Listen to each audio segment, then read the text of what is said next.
Bueno, seguimos con la materia de programación orientada a objetos. Ya concluimos lo que fue la unidad 1 y la unidad 2. La unidad 1 tenía que ver con los conceptos básicos de la programación orientada a objetos.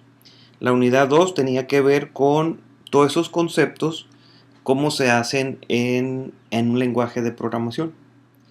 Y pues bueno, estuvimos viéndolo a la par, tanto los conceptos como la sintaxis para algún lenguaje de programación, en este caso Java. Esta unidad tiene que ver con herencia, así se llama la unidad, herencia y polimorfismo. Entonces lo que vamos a mirar van a ser esos 12 temas, son temas cortos, igual tienen su grado de complejidad un poquito, ¿no? La gran mayoría de los problemas al momento que estamos programando son más problemas lógicos de programación, es decir, cómo yo programador le digo a la computadora que haga las cosas. Esos son más los problemas, porque puede que sepan la sintaxis de un ciclo, de un for, que sepan la sintaxis para crear un objeto, para crear una clase, pero el detalle que muchas veces es pensar de una manera lógica para poder que la computadora responda. Entonces, lo que vamos a mirar va a ser primeramente el concepto de herencia. Entonces, herencia es la capacidad de poder crear clases que van a adquirir de manera automática los miembros, atributos y métodos de otras clases que ya existan, ¿no? Y pudiendo al mismo tiempo añadirle atributos y métodos propios. Muy bien, entonces la ventaja de la herencia, casi la gran mayoría de los lenguajes de programación orientada a objetos, pues más bien todos deben de tener este concepto que se llama herencia.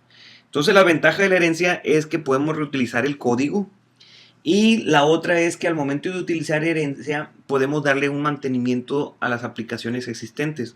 Cuando me refiero a mantenimiento, me refiero a que podemos nosotros darle una actualización, modificar el programa que ya tenemos. Entonces es mucho más rápido modificar un programa cuando pensamos como herencia.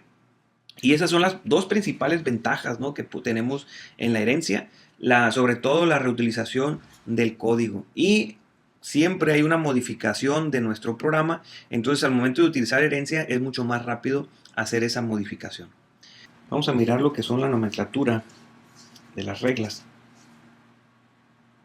Bueno, vamos a mirar la nomenclatura y reglas. La clase que hereda se llama superclase y la clase heredada se llama subclase. Es decir, la clase hija se le va a conocer como subclase y la clase papá se le va a conocer como subclase. Algunos autores le llaman a la superclase, le llaman clase base, y a la clase hija o subclase le llaman clase derivada.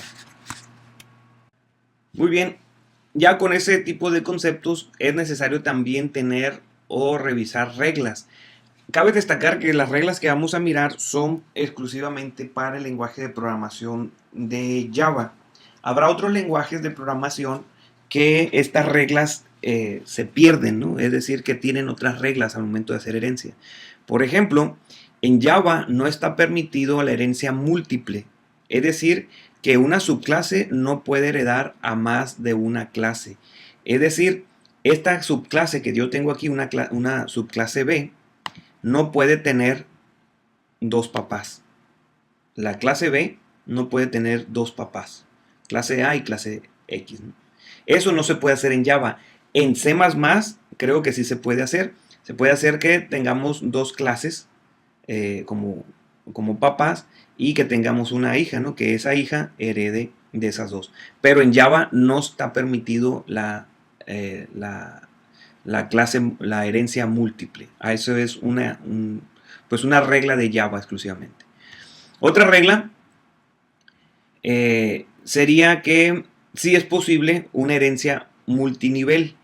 Es decir, que A puede ser heredada por B y B puede ser heredada por C. ¿Ok? Entonces, C hereda de B, B hereda de A, por lo tanto, la clase C, si podemos decirlo, ¿no?, este es el hijo, este es el papá y este es el abuelo.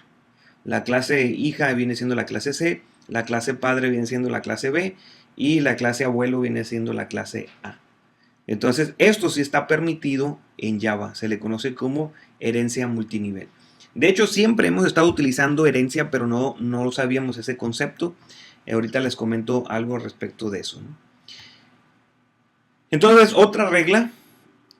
Una clase puede ser heredada por varias clases. Es decir, que podemos tener hermanos, ¿vale? Entonces, la clase B y la clase C heredan de A. Esto sí está permitido en Java, que de una superclase yo puedo tener varias subclases. Entonces, tanto la clase B como la clase C heredan de la superclase A. Esto sí es posible en Java también.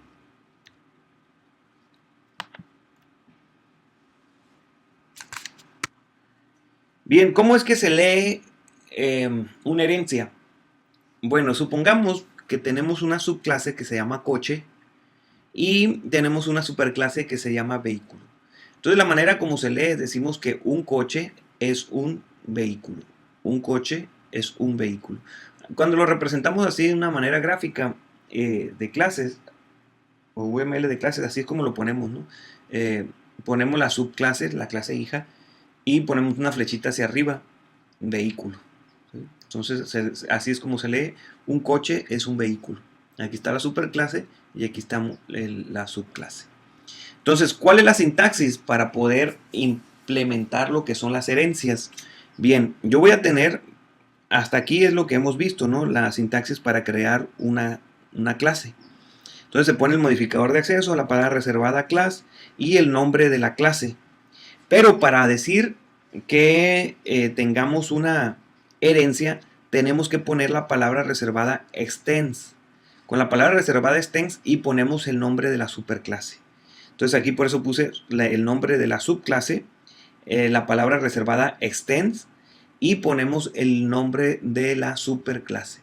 Abrimos llaves y aquí podemos poner atributos de la subclase, métodos de la subclase, pero al momento de poner extend, automáticamente todos los métodos y todos los atributos que se encuentren en la superclase los va a tener también la subclase.